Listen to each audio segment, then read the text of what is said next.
Welcome to Live from Plato's Cave. My name is Mario Veen. When we read Plato's allegory of the cave, we can ask ourselves, is the world we are experiencing and seeing right now just a projection of the mind? What if we live in a kind of illusion? Saying that we live in a kind of illusion does not mean that there is no actual world. There's an actual wall on which the shadows are projected, and an actual fire that projects them, and the shadows themselves, as projections, they are actually there. It's just that when I'm in the cave, and there's a shadow of a statue of a cat being projected on the wall, in my experience, I don't see a shadow, I see a cat. But the cat I see is not actually there. In this episode, we will discuss the question of reality from 3 different perspectives. The first perspective is that of neuroscience. How do we think? How does the brain work? What is the relationship between the world and our experience of that world? The second perspective is that of embodiment. We do not only get to know the world by looking at it and thinking about it, but by moving around in it, touching it, interacting with it.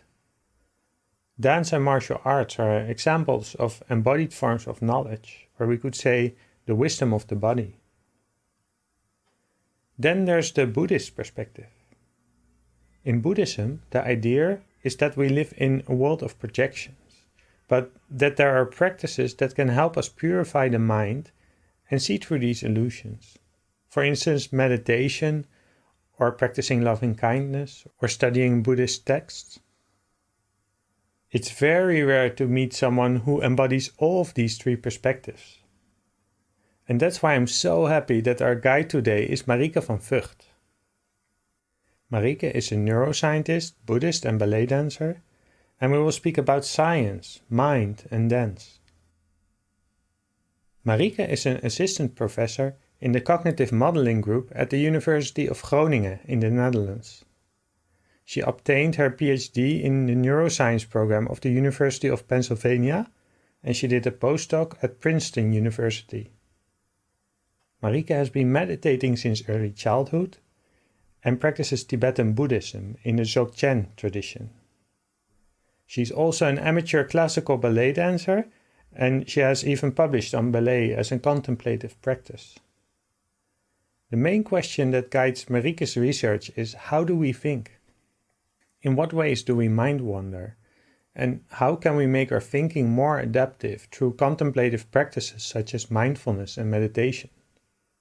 In our lab, Marieke uses mathematical models and techniques to better understand those very complex data. Welcome, Marieke. Thank you for speaking with me today. I'm glad to be here. This is a podcast about interdisciplinary philosophy. I think you're pretty much an embodiment of interdisciplinarity. If I look at your website, what you're busy with in your life, science, mind, and dance, you say on your website. Right, yep. Which one came first in your life? Was it the meditation or neuroscience or dance? I would say the meditation, because that's a pretty funny story. When I was a kid, probably about 6 or 7 years old, the mother of a friend of mine was meditating, and somehow I always found that very fascinating, even though I had no idea what that was supposed to be. So yeah, and then I started to pretend meditate as well. We went to we put on incense, and anyway, that was my introduction to meditation. But I'm also chronically interdisciplinary. I guess my science really got started when I got my bachelor degree at University College Utrecht, which is this very broad liberal arts and sciences college. And I was one of the first years there. At that time, university colleges didn't really exist, and in the Netherlands, the higher education was strictly disciplinary. And so everybody was asking, what is this about, where you study a little bit of everything and you can just make up your own program consisting of courses from science and social sciences and humanities. And in fact, you were required to do courses outside your major. So I really love that, and I still do. And that's where I got really into the science, and the dance was sort of, I got started with that. Well, I was actually also performing as a little kid. I would always do circuses and stuff, to probably the annoyance of my parents and other unwilling people who had to be our audience. But then with ballet, I only got started when I was like 11. I encountered a book on ballet in the library, and this is how I came across ballet, and I was fascinated by it. And then I set foot in the dance studio, and I was sold. I was basically getting started with that, and I never stopped until now. And then at that time, also wanted to become a ballet dancer. So I'm always joking that I'm a failed ballet dancer, and that's why I became a scientist, which is pretty true. Because I first auditioned and then didn't get into any professional schools, and then science. Yeah. That's quite fascinating, because I think typically if you encounter that combination, usually I think as a little girl or a little boy, you see somebody dance and you start to imitate it. And then maybe you learn about meditation or science from the books, but you learned about ballet from the books. Yeah, true. Yeah. We went to the same university college. And I really liked it as well, that you had a class, from Spanish to statistics to politics, and looking for the connections between all those things. Yeah, absolutely. Yeah. I think it also really helps in the field where I am right now, in neuroscience and artificial intelligence, where being able to communicate with people from many different fields is very helpful. How old were you when you started meditating? Probably about 6 or 7. I'm not sure whether I would call it meditating. It's just like doing something that I thought was meditating, and then I started to read books probably a couple of years later when I could actually access that. And I only properly really learned it when I was probably about 16 or 17, and I got some good books and started to take some courses on Buddhism. So yeah. And do you remember, like, did you have any experiences that made you want to go on? Because it's one thing for a child to just start sitting with your eyes closed a little bit, but it gets boring after a while, right?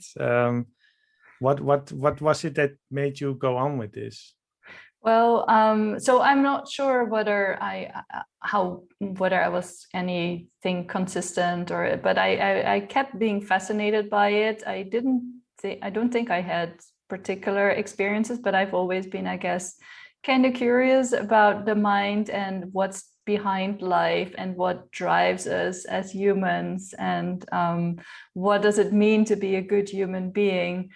And I guess all of those questions in some way are also related to meditation, because meditation is much more than sitting there with your eyes closed. In a way, I think the most proper description that I've heard is sort of getting to know your own mind, and also using your mind to investigate reality. And yeah, I think that's been on a larger level been my fascination since I was a child. Was a weird child, clearly. Well, weird in a good way. Yeah. Yeah. Well, that's a really interesting description of meditation, that getting to know your own mind, or getting to know yourself. Do you think meditation also makes you a better scientist? This is a very tricky question, because that has definitely been the discourse in an organization I'm involved in called the Mind and Life Institute, which facilitates dialogues between His Holiness the Dalai Lama and scientists. And there have been some claims, that if you practice meditation, you get to be a better scientist because you're cultivating these qualities of being having better, more accurate attention, and more, you could say, metacognition. So cognize or thinking about your own mind and being able to observe your own mind and knowing what it's doing. But whether meditation really improves that much, I'm not sure. And whether it reduces bias, I'm also not sure. There's been some really interesting criticism on that topic by Evan Thompson, a very interesting interdisciplinary philosopher as well. So yeah, but I guess it is maybe at least another tool for, especially if you're a neuroscientist and you're studying the mind, then a wonderful colleague of mine, Ken Paller, had this very interesting, and I kind of like that formulation. He says, in my lab, I'm studying the mind from the outside in other people. I'm studying other people's minds. And then in my meditation practice, I'm studying my own mind. So they're like complementary viewpoints, and I don't think we can say like one is more right than the other, but using meditation as a tool to also study your own mind and manipulate your own mind and play around with it and seeing what it can do is, I think, that's a very interesting tool for a scientist, even though you can't really publish a paper about it. That's a whole different, there's a field that's sort of trying to explore this. It's called microphenomenology, a very careful examination of the subjective nature of the mind. But that's not a very well accepted kind of field. So it's always tricky. There's always this tension between the subjective and objective, at least in neuroscience and psychology. So yeah, I guess maybe it's different because I work mostly in social science and the humanities, and if you're a human being studying other human beings, it's very important to be aware of your own positionality and your own, well, you mentioned phenomenology, so you always have a certain perspective on the situation. And if I'm correct in your discipline, it's more about trying to exclude that, right? To get to the objective take on things that are not dependent on, yourself as a scientist. While in social science, at least some of the areas that I'm invested in, you're actually the instrument yourself. If you're doing ethnomethodology, or you're doing an interview, even as an interviewer, you're part of the interview. But I guess when you're studying the mind, it maybe, do you agree with that, or is it more nuanced than this? I personally don't agree with it, but I guess that's also because of my Buddhist background, that I believe that, and I think it's kind of, there's some scientific evidence for that as well, that you can't really separate the mind from everything surrounding it. It's in a way, our mind is continuously shaped by the world around us. And so thinking that you can isolate it and taking out all these other influences and sort of distancing yourself from it is kind of an illusion. But of course, we're trying to approximate that a little bit in lab studies. But even then, of course, there's always the influence of the investigator that you cannot really take out. So I think it's just an easy approximation that a lot of people don't really think of as being there. But in fact, when you start to think about it, we cannot really completely, purely, objectively doing any science, really, because in any science also, your biases as a scientist will influence the kind of conclusions you draw from your data and how you process your data and how you interpret your data and how you design your experiments and what hypotheses you're even considering.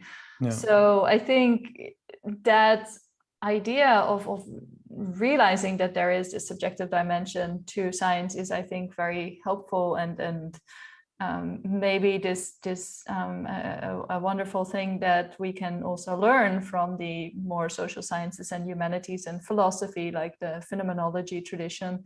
So yeah. But it's hard because I think if I'm trying to publish, that's not really the kind of angle that would be appreciated. So yeah, that's actually it's also been part of a study called, for instance, the social studies of science, where, for instance, they look at language use of scientists in publications and public domains, where you also speak you always speak in a passive voice, right? The research the experiment has been carried out as if there was no one to carry it out. And then if you look at how scientists speak in private, it's quite a different matter, right? Yeah, although I would say that that's not really true in my field either. No, and I always tell my students not to do that because it drives me crazy to read that. So I think that's a fairly recent development, that you acknowledge your own role in this, and even in I think one really interesting concept. Well, the previous episode we also spoke about quantum mechanics, and of course you have to be very careful with translating concepts from physics to, everyday language. But entanglement, I think, is a really interesting concept. And there's one article by a researcher called Tambuku. She does archival research, and she actually describes how even the bus ride and the people she meets on the bus and the building she works in and her previous, how all of that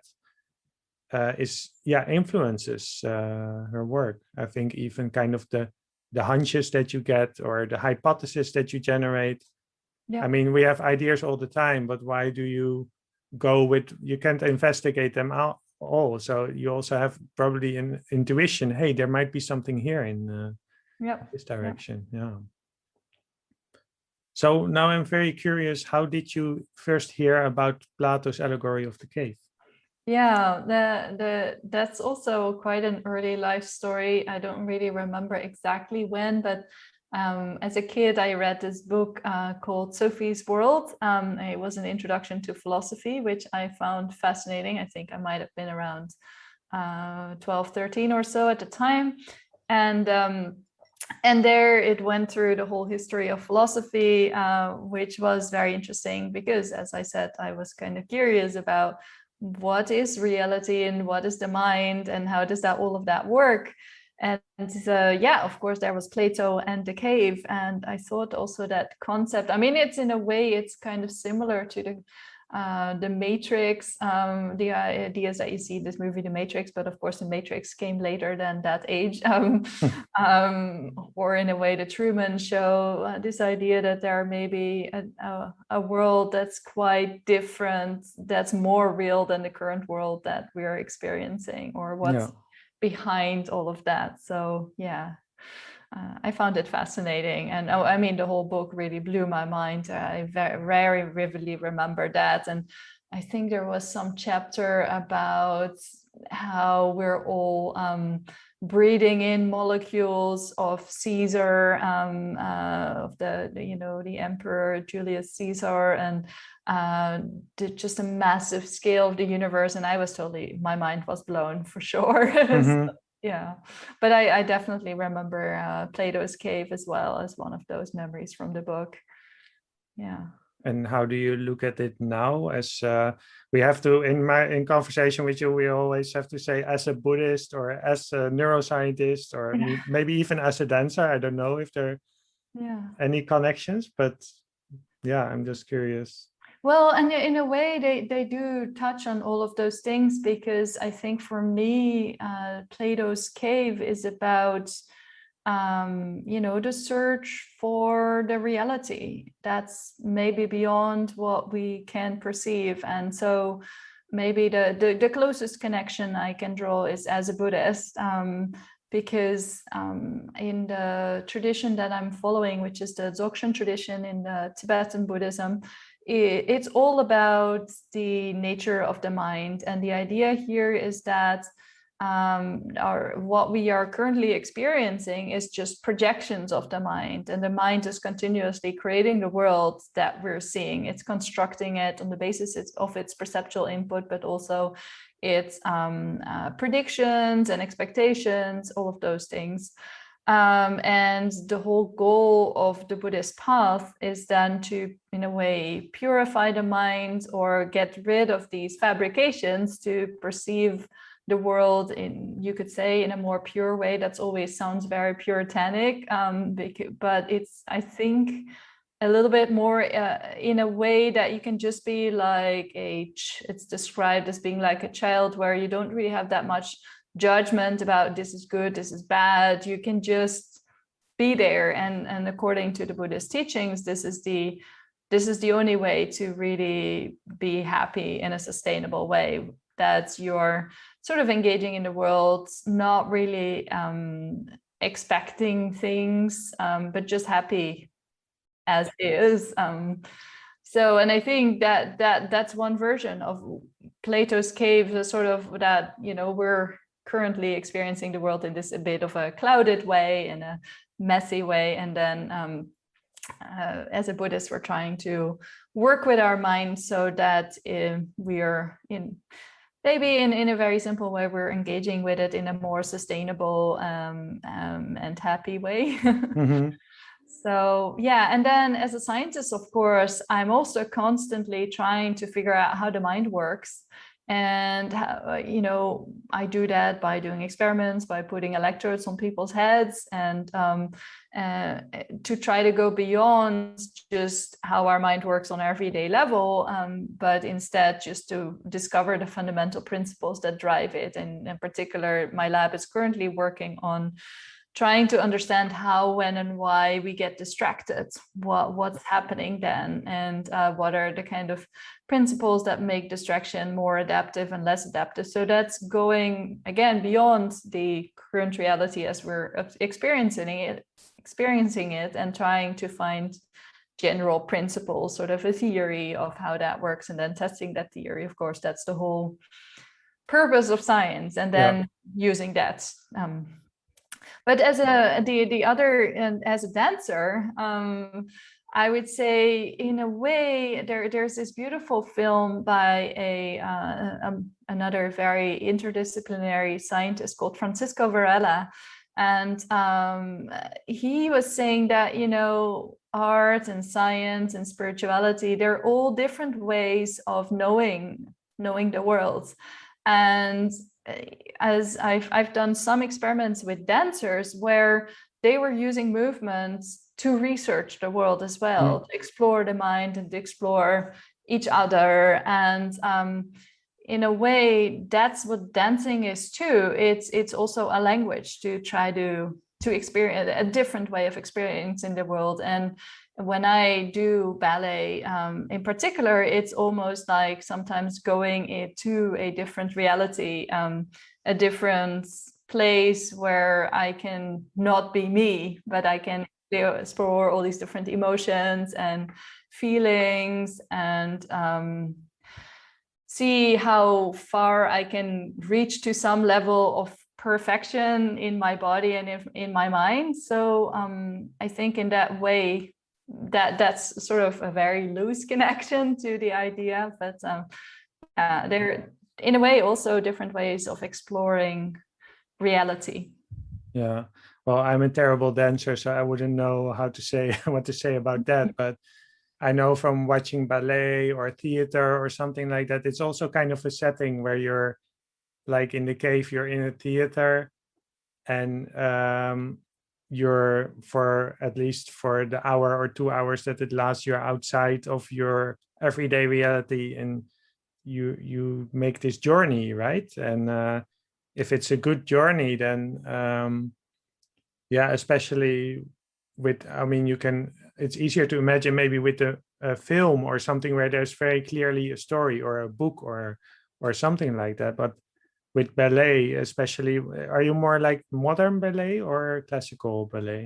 More classical. Classical, yeah. Okay, but those do often contain stories, right? Yeah, but even I guess for me, if they don't contain stories, Yeah. nowadays I'm more attracted to the ones that I guess the more modern ones, because the classical ones I've already seen a million times. But even though they do remain You beautiful. know the swan dies in the end, right? Yeah, exactly. Well, actually, there's different endings to Swan Lake depending on which version you get. But Really? yeah, there's a.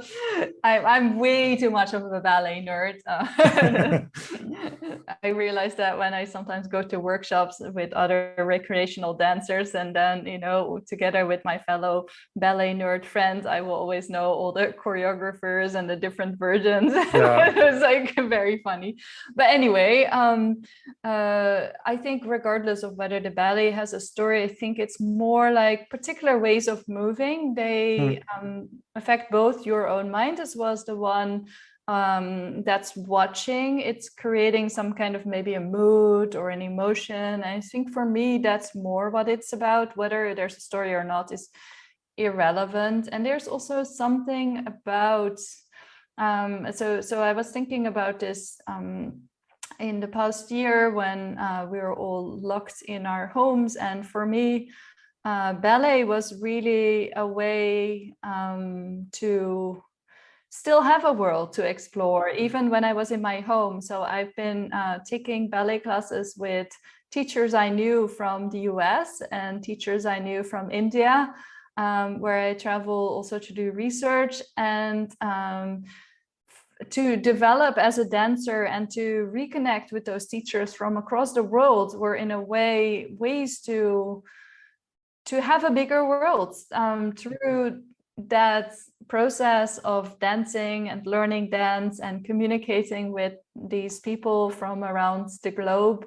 And I got to know a whole lot of adult dancers from across the globe who are all just doing it for fun. Like Ballerinas by Night is one of the groups that I think is a very beautiful name to explore that. So in that way, it allowed me a different kind of reality than my work to sort of maybe it's like in a way maybe it almost like a fantasy world of a little kid, and I still just never grew up. I still love that that you go to this place where you're trying to pursue perfection, even though you'll never reach there, but it's such a different way. I mean, ballet came from the 14th to 15th century courts in Italy, and you still have some of those courtly manners, and it's this very distinguished way of moving with very beautiful lines. And so it's in a way, in a very imperfect world, you're trying to approach this perfect world through the movement and through the specific system of dance. So I think that's been, and then together with the connections with other humans that are from their own computers trying to do the same is a very beautiful way to connect. And yeah, what I wanted to say was that one teacher put it, I mean, ballet is not only just, affecting, it is probably good for your brain and good for your body for sure. But it also just feeds your soul. There's something about that, whatever the soul may be, I don't know. But it's something that goes beyond just the mind and the brain, I think, because it has this quality of the feeling to it too. But then, one interesting story I also wanted to tell, maybe related to the mind and the brain and the soul, was that I recently saw this interesting Netflix series that really touched me. It's called Navilera, and it's a Korean series about an old man who discovers he has Alzheimer's disease, and then he realizes that his whole life he's been working to make a living for his family and his kids, and then he's never really pursued his dream. And as a little kid, he wanted to become a ballet dancer, and he decides that at age 60s or 70s somewhere, he decides he's gonna, and having Alzheimer's, he's gonna learn ballet. And it's a very beautiful concept, and you see his journey, and you see slowly his mind fading. But the ballet works on a different level. It works probably on the level of the body, and the body remembers more, that even when the the conscious memories might fade, the body still remembers and the feelings still remember. And I thought it was such a beautiful way of putting that. And you can see the person's sort of soul really still being there, even when he cannot remember the names of the people around him anymore. And yeah, so it's a very beautiful meditation also on aging and reality. And I'm a Tai Chi practitioner, and in Tai Chi there's this concept, I think in English you say the body mind. So the idea that the mind is not just confined to the brain, but that your body also has a certain intelligence in moving around in the world. Yeah. Is that something that connects to what you said before?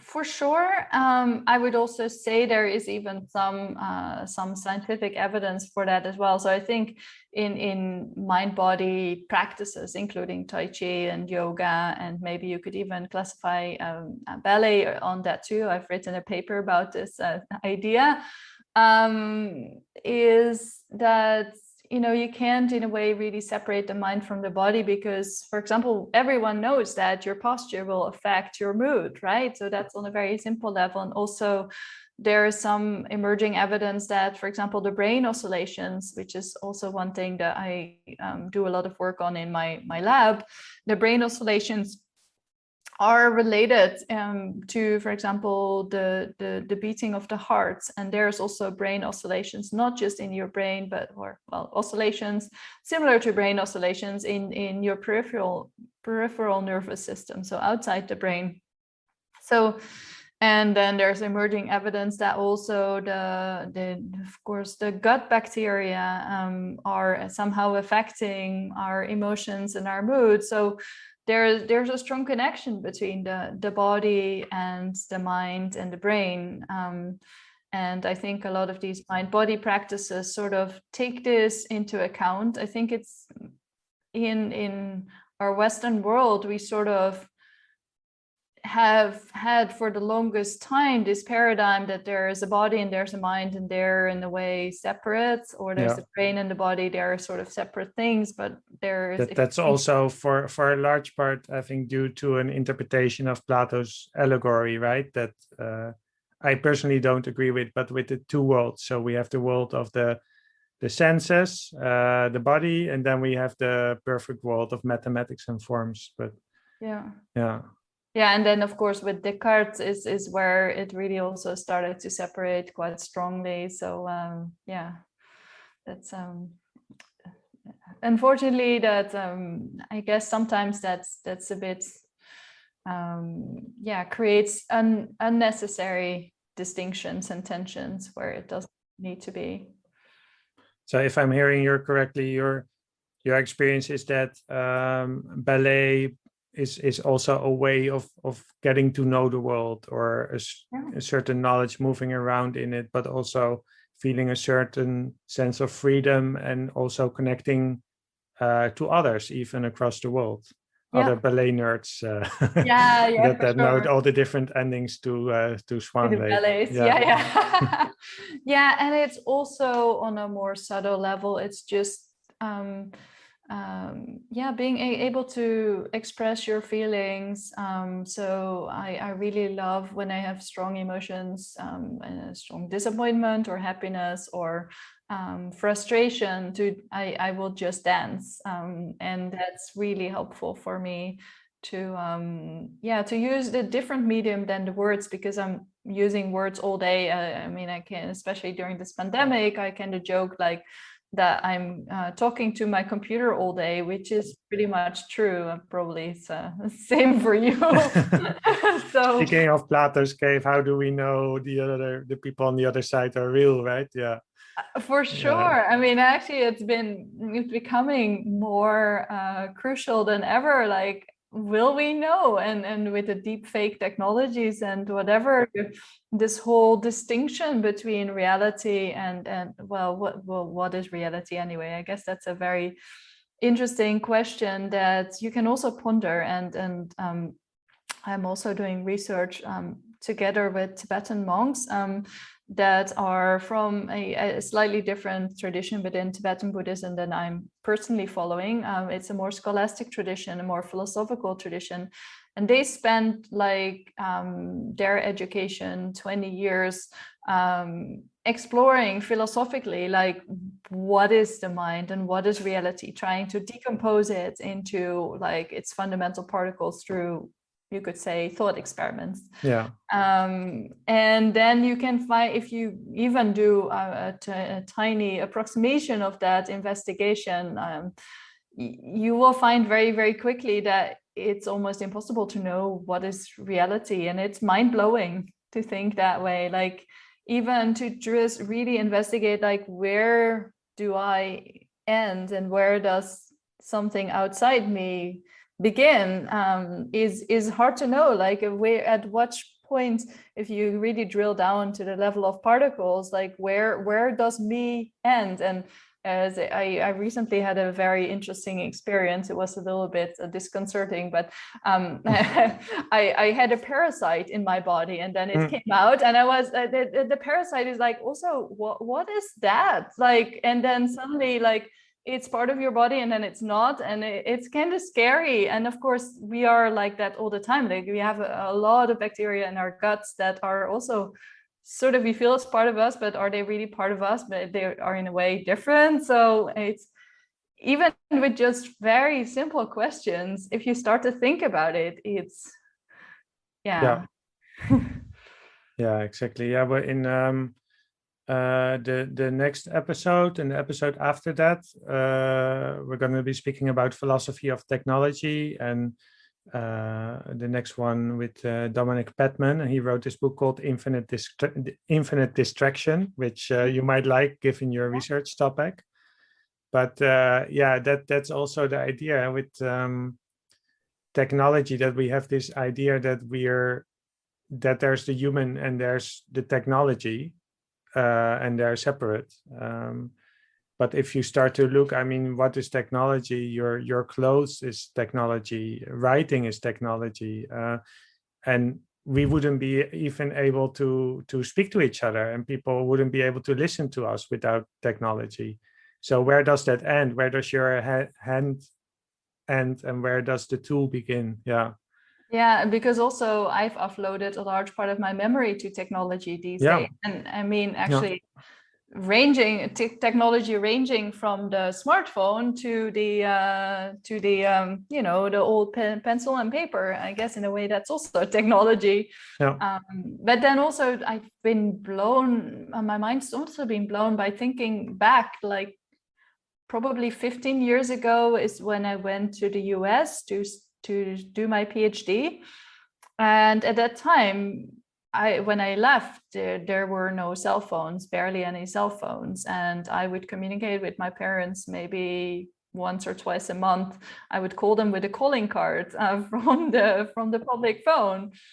And now, like, we're video calling all the time, all kinds of people. I mean, just earlier today, I had a meeting where with my Tibetan monk colleagues who were presenting me some statistics from data. It's crazy, and yet now we've been here in the pandemic, of course, and then going slightly out of the pandemic. So I've had online ballet classes, and then the same people in-person ballet classes, and then back to online and back to in-person, and yet there is something so special about being with another human in the room. But yeah, it's that's also something that's really interesting. So there's a lot more blending, I think, of technology in our lives, and how we can communicate. And I almost, in a way, through the screen, I do feel I'm partly there. And to be, you know, especially with people that I know and have met in real life, I can sort of feel them being there, but yet being in the same room is still different. Yeah, but even when, you know, before, when you weren't able to communicate with people, for instance, across the world, you can still really feel connected to someone, right? And and one nice link that I see with maybe with Buddhism as well, is the connection between technology and transmission. Because, for instance, philosopher of technology Bernard Stiegler, he talks a lot about how technology is about transmission, and how even going back to Plato's cave, the technology of writing, that's what was a large part in this explosion in ancient Greece of all the, maybe they were, of course they were thinking before, but they were able to write it down, and we are able to read the allegory of the cave, which again has been transmitted and translated to different languages and different interpretations and everything like that. And yet at the same time, so I think this touches on some really interesting topics, because actually, to get back to my monk colleagues, what we encountered there when I do research with them is, and I think it's changing a little bit, but when I first encountered them, especially, the communication through email was very difficult, because we're in the West, in the Western scientific system for sure, very much the communication is written. And I think this maybe started with the invention of the book press, right? And then the predominant communication started to be more written. In fact, last Saturday, I had an interview with Rosanne Herzberger and another person who was talking about Erasmus, and how that was the time they started to transmit ideas through written pamphlets and books, and that was really a transformation, because until that time the ideas moved very slowly, because you weren't able to spread multiple copies very easily. I mean, maybe a few, but not hundreds or thousands. But then again, going back to the Tibetan monks, they've been using this oral transmission system for literally more than 1,000 years, where they memorize the scriptures and then they debate them, and then they really get also the oral transmission of all the texts, which really means that somebody reads them out, and only then you're allowed to study the text. So there's something about this oral dimension that's really important, and it's only, I found that I could only get contact with them once I met them in real life, and now we can have email conversations kind of okay, and mostly still in-person conference, or even through Zoom. Digital speaking conversations are the best way to communicate. So I think there's something about that that's very that has a strong effect on how the ideas develop and transmit to other people. Yeah, my impression is that transmission is very central in basically all forms of Buddhism, right? Where I think they generally start with Buddha,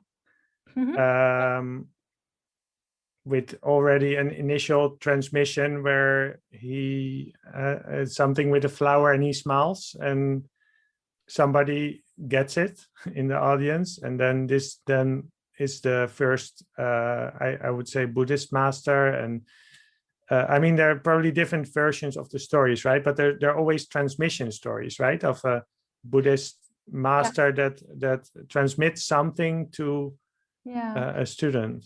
Well, actually, it gets even more interesting, which is that in this tradition that I'm following, the Dzogchen tradition, the idea here is that the first original transmission was mind-to-mind transmission. So it wasn't with words or symbols. It was just the mind could directly somehow transmit the realization of how the reality is. But then, of course, that's only possible if the student has already been so tuned into the master that they can understand. And then the next level of transmission is through symbols. So maybe show the traditional example is like showing a crystal or something, or a mirror, and then the person already gets it. And then the third transmission is the one that we're using, which is through words. And then the interesting thing is that actually, if you talk about the historical Buddha 30 or 500 years ago or so, his transmission was through words, and basically he had realized this enlightenment, and then for a while he thought, yeah, nobody can understand this, I'm just going to meditate in the forest. And then at some point there were some events that led him to actually still try to explain to some of his students, and then he just gave these oral teachings. And only after his death, his students thought, well, actually, we should probably write this down and compile it. Or no, actually, writing down wasn't even existing at that time. So they said, okay, we just have to gather these teachings, and the one with the best memory, they have to remember them all. And so if you look at the Buddhist scriptures, what you will see is the traditional sutras always start with "thus have I heard," and then it's the different disciples of the Buddha that will tell the story of what the Buddha is supposed to have said. So it's really implies this storytelling part of it, and only later they've been written down, which is, well, probably like with all religions, you have different versions of all the scriptures, because it took a while before all of it got written down. Yeah, transmission is in the cave as plays a role in this way as well, I think, because if you see let's say the Buddha's journey to enlightenment as traveling to the surface, then in many versions of the story, that's basically the explanation of Plato's cave, right? That we're here in illusion, but then we realize the truth, and that's it. But in the story, the person goes back into the cave again. And that's something else that I didn't know this, what you just told me, but there are, for instance, Kuan Yin, which is also important in China. And I think the story there is that she reached enlightenment, but that she heard a baby crying or something. And then she came back into let's say the cave again. And the concept of the bodhisattva, I don't know if I pronounce it right, is also if you've already reached enlightenment but you decide to come back into this world again. Of course, then the challenges in Plato's cave, he described, imagine you try to free the other people from the chains, they try to kill you, or at least whatever you say, it won't make sense, because they will ask you, so which shadow is this? And what are you saying about they're still there? So things like words and everything won't make sense. And then, it would be interesting to look at what kind of transmission is taking place there. Because there's verbal teaching in Buddhism, there are texts, but what is the role of meditation in this? Yeah, so I remember also very vividly, I was very struck when I was first exploring Buddhism by a book by Mathieu Ricard, who is a French monk, who first was a scientist and then he became a monk. And that was very helpful to me because, of course, I came from this very scientific background as well. And, in science, the idea is, we should have reproducible kind of data. So that's why we need third-person data and stuff like that. That's anyone can observe, you can put in a graph and you can publish. But of course, with meditation, the work is the individual persons, the study of their own subjective mind. And then according to the tradition, you reach all these phenomena. And then he said, but the thing is, it's not like arbitrary, because any person who follows these steps will get to these experiences. So it's just that to see it's not like some random, you have to somehow, have this new insight that you get from, like in the case with Plato's cave, you have to somehow, get out of the cave. In Buddhism, it's sort of, there's a path on how to get out of the cave. And so you just follow the steps, and then slowly, your mind will change. And of course, it is still hard to verify, and kind of hard. If you are following these steps, you do see, I guess, your mind changes a little bit, but whether you get enlightened, I don't know. So it's kind of hard to see where you are on the path and where that's leading and all of that. But I do see from the outside, it looks like some people are changing. So there's something happening there, and people, quite a number of people, thousands, if not more, people have followed these steps and sort of transformed their mind. So I guess there must be something there, because in that sense, the observation is reproducible. Yeah, and I guess people also want to come back to meditation. Like, what I said before, if you start meditating, it's not, in the beginning, it's maybe not very pleasant, or it takes something to actually drop everything that you're doing and sit down and be busy with your meditation and nothing else. So I guess there must be something there why it's so popular, and I think in the West it's also increasing in popularity. Yeah, I guess people can have lots of different motivations to practice meditation. If you're looking for special and blissful experiences, I mean, you might get some, but traditionally that's not the point, and you will also be disappointed because most of the time it won't be like that.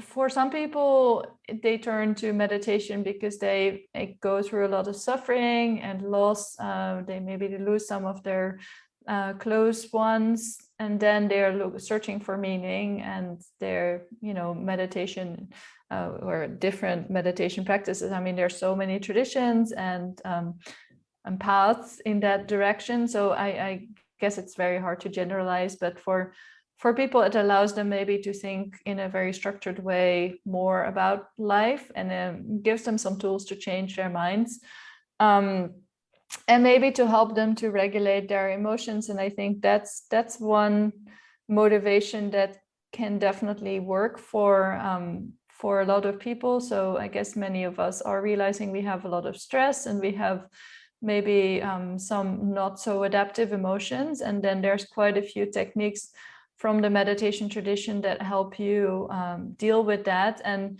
that ranges from, in a very simple way, maybe cultivating pro-social qualities like kindness and compassion, to these practices of meditation that really allow you to explore the mind in a disciplined way.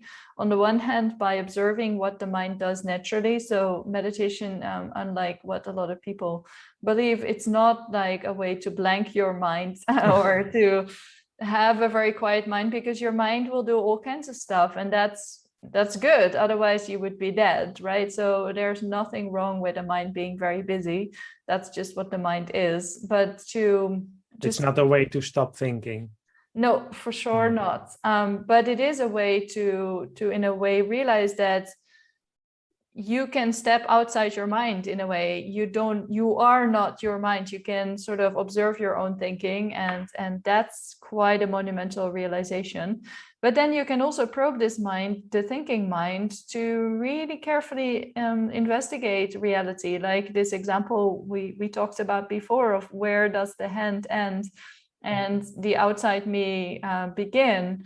Or, how solid is this world really? If you think about it, it seems like this computer that we're talking to right now is very solid, but we can also be pretty sure that probably 20 years from now, the computer is no longer there.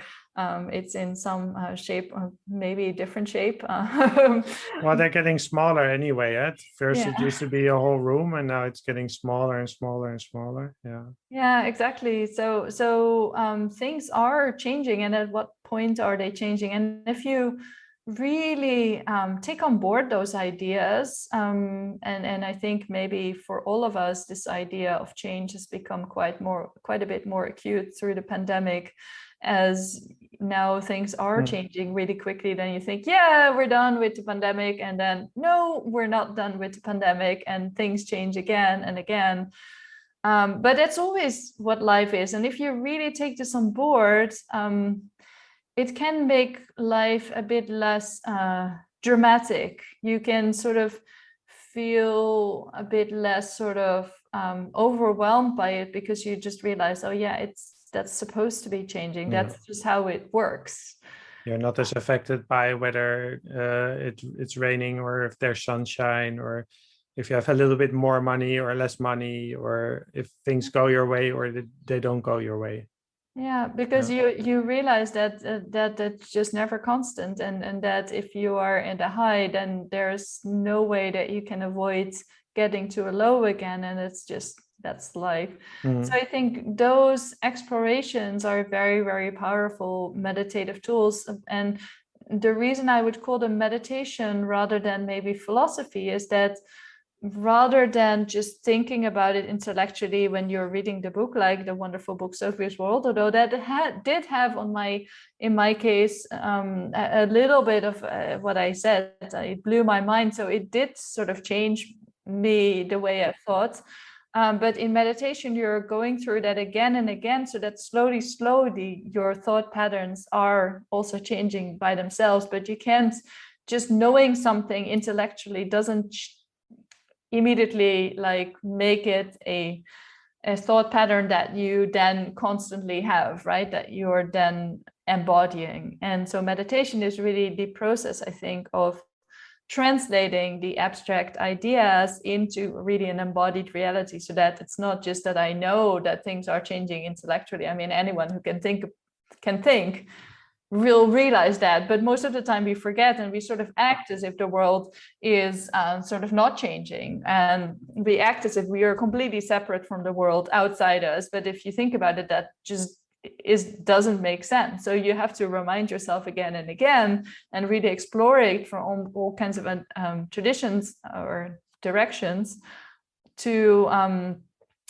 realize that to make it more of an embodied reality. And when you do that, then when things change, you're not becoming so annoyed by it, because you're expecting it a bit more, and then you can also be more open to other people, because you realize that, yeah, this is the nature of the world, and I don't have to be so upset by it, and without it sort of being like, I shouldn't be upset by it and therefore I have to change my mind. No, it just becomes more natural. And I think for me, that's on a more profound level what the meditation is about. But it's not like something that will change in a few weeks.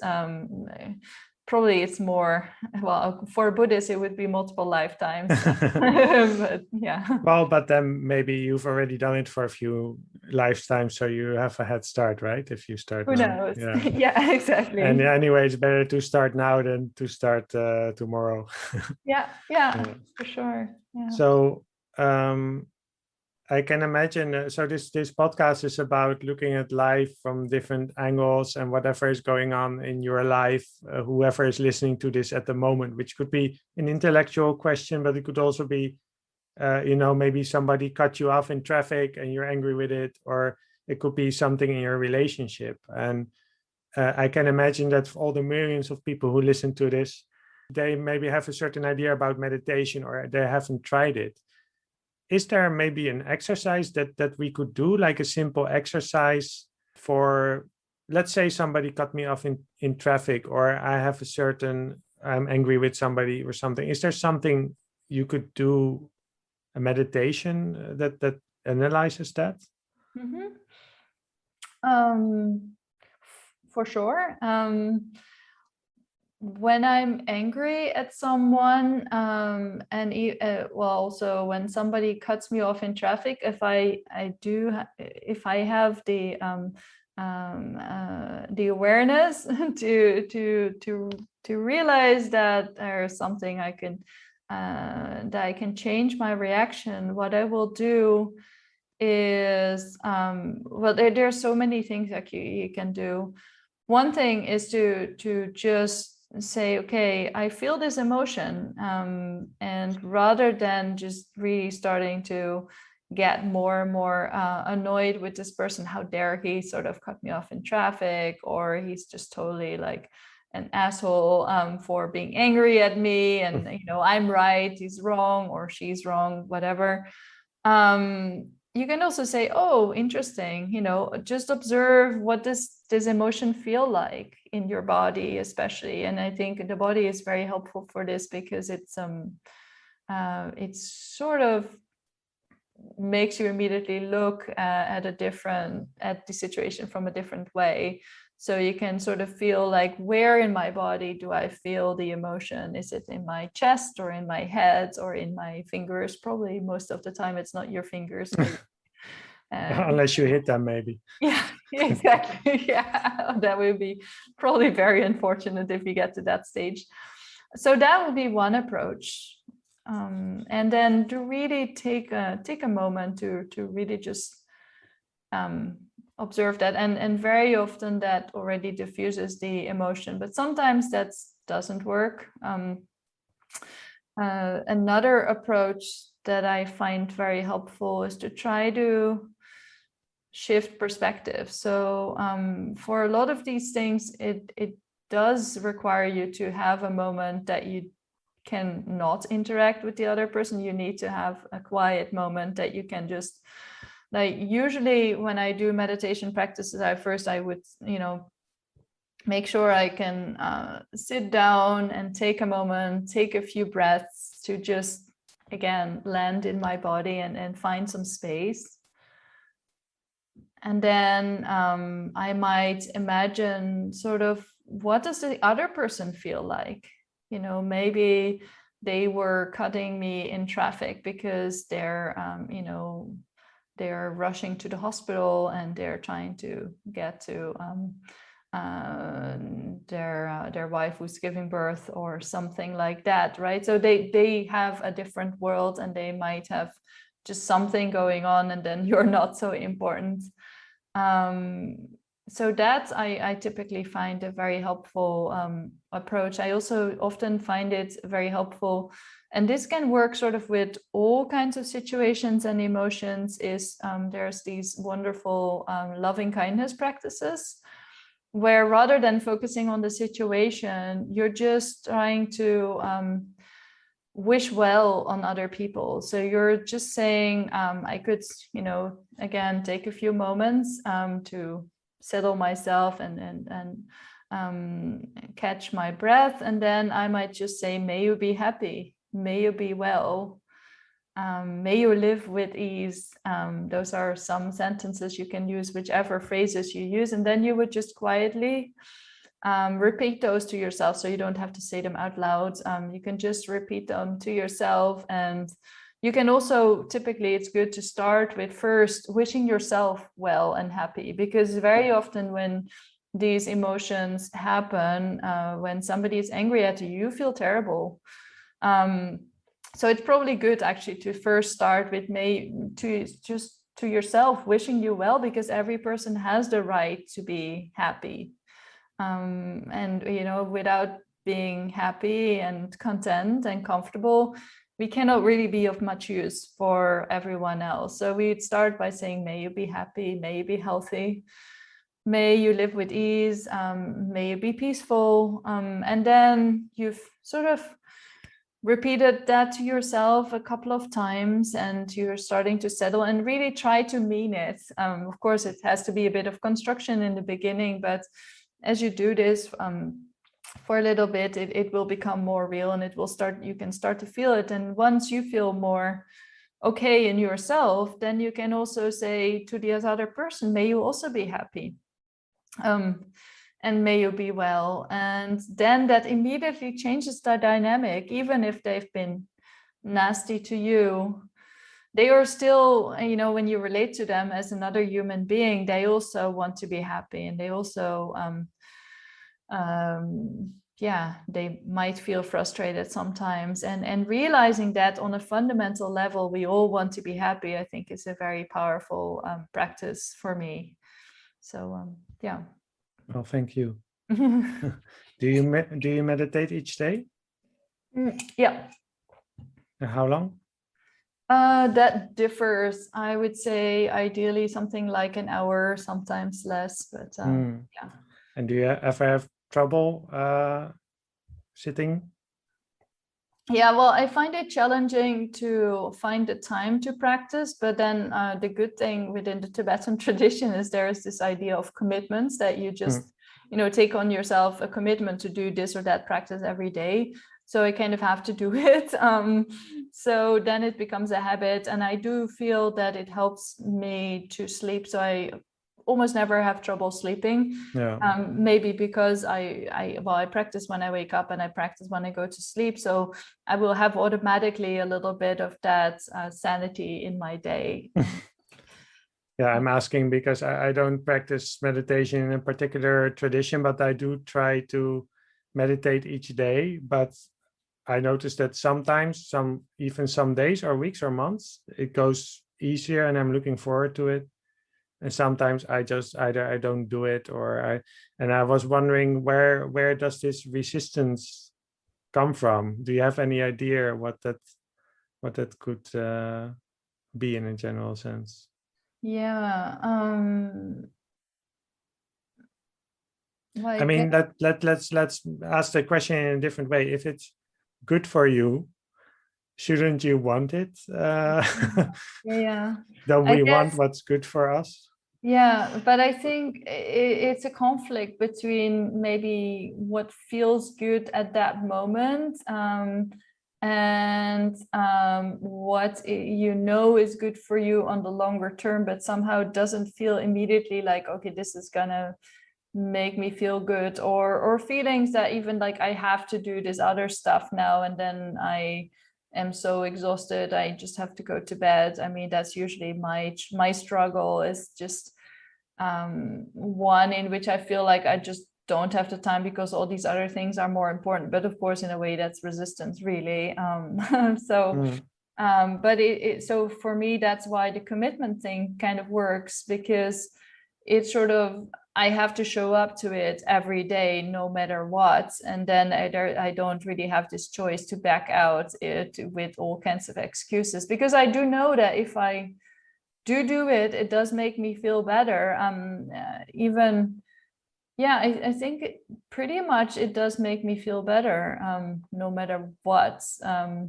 Because there's just something about this being in touch with myself that's just profoundly helpful. But of course, it's the then time that I cannot spend doing other stuff. So if I have a very long to-do list, then it's sometimes really challenging to say, no, I have to practice meditation. Even if I know it feels good, then I still feel bad about the long to-do list and the other stuff. So yeah, it's a challenge. There's this saying, right, that if you have the time, meditate half an hour. If you don't have the time, meditate an hour. Yeah, and it's true, but it's sometimes really hard to convince yourself that that's true. Yeah.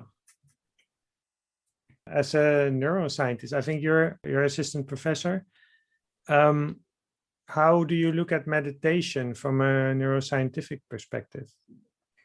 Yeah, so I've been sort of working mostly on the cognitive mechanisms underlying meditation. And of course, this is still a really difficult question, because what do you mean with meditation? We have not succeeded at coming up with a single definition. Well, I guess anyone who's involved in meditation will not have a single definition, because there are so many kinds of meditation practice. But a lot of the scientific investigation has really focused on meditation that's focused on the breath, and just, you could say, concentration meditation, and then trying to investigate what's going on there. So there's some evidence that this helps you to improve the quality of your attention, although it's really not that dramatic. There's some evidence that it's helpful to deal with maladaptive thought patterns, such as depressive rumination. It's actually fairly effective for people suffering from depression, because I think the fundamental concept that's been developed in this theory of meditation, but also more generally psychotherapy, is this idea of decentering, to realize that you are not your thoughts. And as I said before, like, this is a very fundamental realization when people start meditating, and I think a very important one that's also therapeutic. So that's a big one, and that also has implications for something we've had conversations about in before, which is how people deal with pain. I think their mindfulness practices have been very effective to help people just focus on the pain, but not the other stuff that we typically have going on around pain. The extra suffering of this is never going to finish, this is terrible, I'm so sorry for myself, or all of those things, and to help you manage that. Yeah. I understand you focus more on the cognitive modeling, but are you aware of evidence that meditation leads to physical changes, like changes in the brain? Well, anything you do changes your brain, so that's so yes, that too, yeah. So yeah, in a way that's not so special.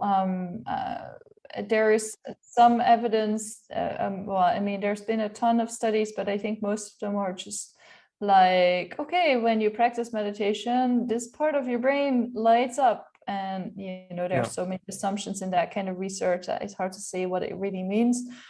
In the pain literature, actually, that is among the more convincing research that then shows that the way you process pain stimuli changes. So that, I would say, makes sense. There is some literature, some interesting literature in the field of neurophenomenology, where they suggest that you're better able to regulate or upregulate or downregulate the activation of the default network, which is thought to be especially involved in self-related thinking, so that you can sort of turn it off, turn it down a little bit, and be less just constantly preoccupied with yourself. So I'd say that those are some of the things that stand out in my mind. Now, there's also a little bit of literature that suggests mindfulness training, when it reduces stress, it also reduces the stress markers in your body, like cortisol, and even a bit of the telomere endings or stuff like that, but I don't really know very much about that. But it's hard to say whether that's just because the stress is reduced and that's what you see, and so any intervention that would do that would help, or whether it's something meditation specific. I don't really believe that there is something magical happening to your brain, but actually in a way it is magical when you are slowly changing your brain so that it's naturally less self-preoccupied and more pro-social and altruistic. I think that's actually fantastic, but it's not like some people believe that you develop some third eye magical stuff, and I don't really think there's much evidence for that, nor that it's actually really necessarily that helpful for the world. So yeah. What I do see in some research on meditation, but this also goes for yoga or Tai Chi or other such practices. A lot of these studies are maybe people get a 2-week course or something. I don't know who the teachers are of that course, so I cannot assess that. And I always wonder, just in my mind, if I just look at Tai Chi, I think it took me, of course, in the beginning, I think with any practice in the beginning, you have some insights or you have some realizations that also motivate you to go on. But I think I really started to notice some deeper levels after maybe 2 or 3 years. Yeah. Not with meditation. Maybe I would say, if for an average person, if you commit to meditating for a month, even every day, even just 5 or 10 minutes, I think you will start to notice some changes already.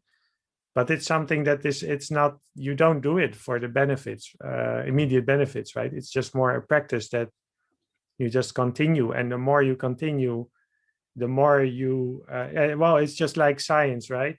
We quoted Hugh Dilder in some episodes before, hoe verder hij keek, hoe groter het leek. The farther you see, the bigger it is. Yeah. So the more you know, the more you know what you don't know, and how much probably you don't know that you don't know.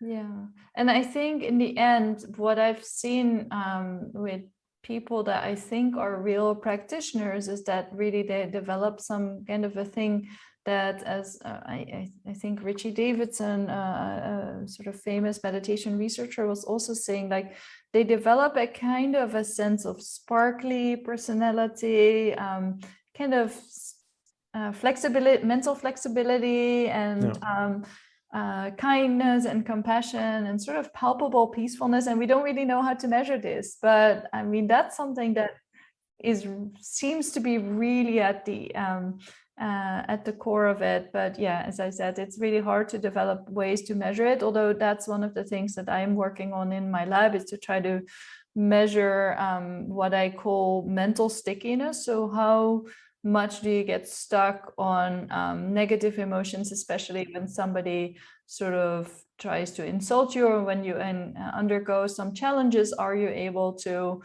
just let them go? As there's a wonderful Tibetan Buddhist teacher called Khandro Rinpoche, and she always says, keep it short, and I think that's a really wonderful life advice as well. Like, don't just indulge in all these negative emotions. I mean, you don't have to repress them, but you also don't have to prolong them. Yeah. So what does distraction look like in your models, or you call it mind wandering, right? Yeah. So, well, let's backtrack for a moment. In my whole research, it's really based on the mind wandering field, and in the mind wandering field, the way we study this is we give somebody a very boring task, and then every minute or so we ask them what they're thinking about. And then you get these answers, and you find that roughly half of the time people are thinking not about the task but about other stuff, especially when in the task they are sort of prompted to think about themselves. That's very leading to a lot of mind wandering.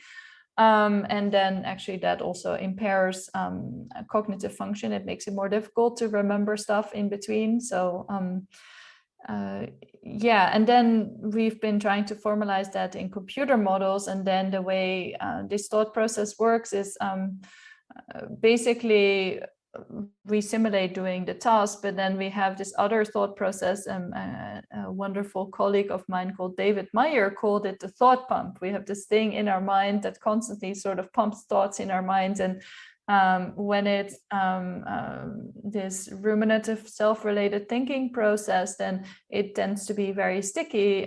So it's once you're stuck in it, it's very difficult to get out. Whereas if it's more adaptive, then you just it comes in, and then after a little while it just disappears again automatically, so you don't have to worry too much about it. So that's roughly how we would implement it as a computer model, and then we would make predictions for how this would affect performance on different tasks. And then you find that if you implement this more sticky process, then it impairs task performance a bit more. So this is why, according to our models at least, people with depression have more difficulty in concentrating on tasks and doing them well. So yeah. Yeah, when you're depressed, then it's very hard to imagine. I think I haven't been depressed, fortunately, but from what I know about it, it's literally this if you say thought pump, it's basically like this monster somewhere that pumps these negative thoughts in your mind, right? So that's something. It's not just like that's maybe also an interesting issue, maybe for another time. But the distinction between the psychological and the neurological, because in psychological, if you speak about psychological processes, often we have this term omdenken in Holland, but I don't know what it is in English. You can like think your way out of it. So you can think your way out of depression, or you just can just by positive thinking, which is positive thinking is of course very good, I think, but it's quite different from the exercise that you described before, right? Where you really engage with an experience. Where I think positive thinking is just, if you say, well, I'm a millionaire, it's not, there's no groundedness, there's no connection with, I mean, your body knows that you're not a millionaire. Yeah, although I guess both can have their merits, or I would say that we're talking here about three different approaches. The neurological approach is often just to give medication, which will have an effect on the mind, but it will also have side effects, which makes them less preferable to some people. Sometimes, however, I think you do need those two, because there is no way you can even begin with the psychological approaches, because it's just too challenging. And then there is the approach of, I think, a lot of meditation practices where you would engage with the thoughts and often engage with them through non-action, through just observing them and letting them be, and then they sort of will disappear on their own accord. And then there is more active approaches like fantasizing that you're mentioning, where you're practicing these maybe more positive self-beliefs, which are very challenging for people with depression. I'm actually right now involved in a clinical trial where we're comparing the effects of mindfulness and this positive thinking interventions. And my suspicion is that they are both helpful, but maybe for different kind of people and different kind of situations. So that's what we're exploring here. Yeah, as a last topic, I'm really fascinated by neuroscience and the fundamental neuroscience. I don't know how far we will get in the time that we have left now, but because I come from philosophy, and for a long time I've just been in the humanities, and there's also, I mean, I'm sure there's a certain picture of philosophers and the humanities from, natural scientists, but there's also a picture of science from the humanities, like, well, they're just positivists and only, well, not at all what the impression I get with speaking with you, right? Mm-hmm. So a lot of that stuff is, well, about Plato's cave stuff, right? The phenomenological world, like the world of our experience, and how this relates to an actual world, I would say. Mm-hmm. Or if some philosophers even doubt if there is one, or mm-hmm. if there is one, can we know it? Or, mm-hmm. there are all different kinds of takes on it. But then, we spoke some years before, and you recommended this book called Brain Facts, mm-hmm. Which I will also put in the description, because I think if anyone wants to learn just the basics about the brain, I mean, it's brilliant. And it's, yeah. If you're not English, it's probably there in your language as well, because it has been translated a lot. So I just read one quote from it, which is about the relationship between the brain and the external world. So the quote goes, "The world itself has no actual images, sounds, tastes, and smells. Instead, you are surrounded by different types of energy and molecules that must be translated into perceptions or sensations." So, well, if you need any material for the meditation, I mean, this is quite a quote. And just to check with you, is that how you see it as a neuroscientist? Yeah, I would say so. Yeah. So any images is basically anything you see, right? Any shapes, any colors, everything like that. That doesn't really exist in the external world. Sounds as well. Well, I mean, I guess we cannot give it we cannot make ontological claims about this, right? So it just says something about how we perceive the world, but that doesn't really mean that it doesn't exist, because if, I can, regardless of how I perceive this cup, if I drop it, it will break. Yeah, probably. And if I try to push it, it will, I will feel it. So there's something about the cup there that's also different than the cup would be on my screen when it's your cup. Even though they could evoke the same, they could, have the same response in some molecules in my eye and then going to my visual cortex. So this is all about, how the cells in my brain are responding to this outside world. But I'd say don't make ontological claims about the outside world. But I think there's a lot of fascinating neuroscience that we typically just, study the neuroscience from the outside as if it's about something else, and then we memorize the facts and then get grades on the exams, but we don't really think about what does this mean for me as a human being who's living their life. And one of my favorite things to do on my Introduction to the Brain course is to talk about this idea of predictive coding, how we're constantly constructing the world. So the idea of, or maybe I would say predictive coding. Yeah, predictive coding theories, and just in general, the contemporary theories of perception are that there is no veridical perception as such, because every time I'm perceiving the cup, it's a collaboration between the particular light rays that enter my eye and all of that visual information that then collides with the ideas that I have about what I'm going to be seeing. And so the kind of things I would expect to see are the kind of things that I will see more easily than the kind of unexpected things.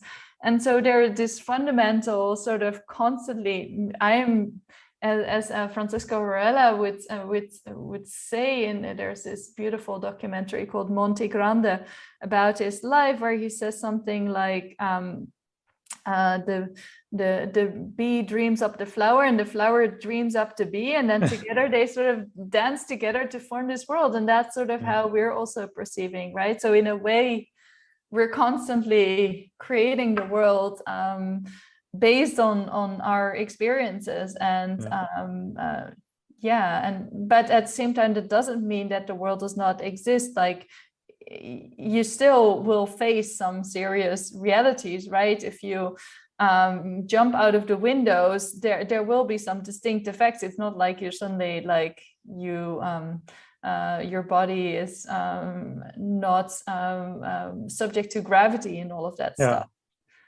Yeah, there's some philosophers say, well, reality is, you can look at reality as resistance. If you grab a cup, then it's real because you get some resistance. And maybe you can also have resistance in a conversation with other people, where if you say something, you get some pushback or something like that, right? Yeah. But I think what you're saying is that we walk around with a kind of an internal model of the world. So if I turn my head, I see something else, but in this internal model, I still have this, I know if where I am in space, basically. Yeah. And this internal, there's some social psychology experiments where they also show how strong maybe this is when, I think this was even in Utrecht in the Netherlands, where they have the experiment is that someone who is part of the experiment asks somebody at a train station for directions. Then also part of the experiment, some people, two men walk with a big, I don't know, window or something like that. So for a moment, they cannot see the person that asks them directions, but then they change the person. So there's someone walking with them. So for instance, it changes from a woman like a blonde into a brunette, for instance. And the experiment is, will the person notice this or not? Yeah. And of course, I'm sure it's somewhere on YouTube. I'll try to find it and put it in the description. You would think, okay, blue eyes, brown eyes, they don't notice. Brunette, blonde, they don't notice either. But at one point, they start to switch the gender. So there's a small woman and a big man. And that, for me, that was such an eye-opener, because there are terms like confirmation bias and everything like that, but it really showed me something about how humans work as well, that there's such a strong tendency to, because what's the alternative? You would have to think, oh, am I in the Matrix, or did this person transform, or am I part? Well, maybe like if you spoke about the Truman Show before, am I part of an experiment or something like that? I think in everyday world, we don't think about that as well. But of course, we like to think about this stuff because it's our job. Yeah. No. It's fascinating. And I think just entertaining these ideas already can help you be a little bit more flexible with your reality, so that when unexpected things happen, when especially unexpected disappointments happen, you can see them with a little bit more humor. And I think for me that's all the gain. That's really wonderful. So just to come back to my conversations and experiments with Tibetan monks, I mean, what's so distinctive about them is the vast amount of humor they have. They're so playful, and I just have this hunch that maybe that's also associated with these daily practices of investigating their mind and investigating reality, also in a very playful way, but that's a story for a whole different conversation with a very special way of debating, which almost looks like a dance and or a soccer match at times. It's I think that's really, if you are able to just have a bit of that humor, that can really go a long way to help you to take life so seriously, without going off the rails, of course, but having a bit more humor, I think, is very helpful to be a more happy human being and more adaptive human being that can also be more productive in a way in the world, because then if you're less sort of self-preoccupied, you can also be more open and available to others. Thank you very much for speaking with me tonight, and I hope we can speak another time. Yeah, sure. That was fun. And thank you for listening. Check out Marieke's website for more information on her work. In the description of this episode, you can find some other resources that we talked about. Visit livefromplato'scave.com for more episodes and ways to support this podcast. I hope to see you again next month.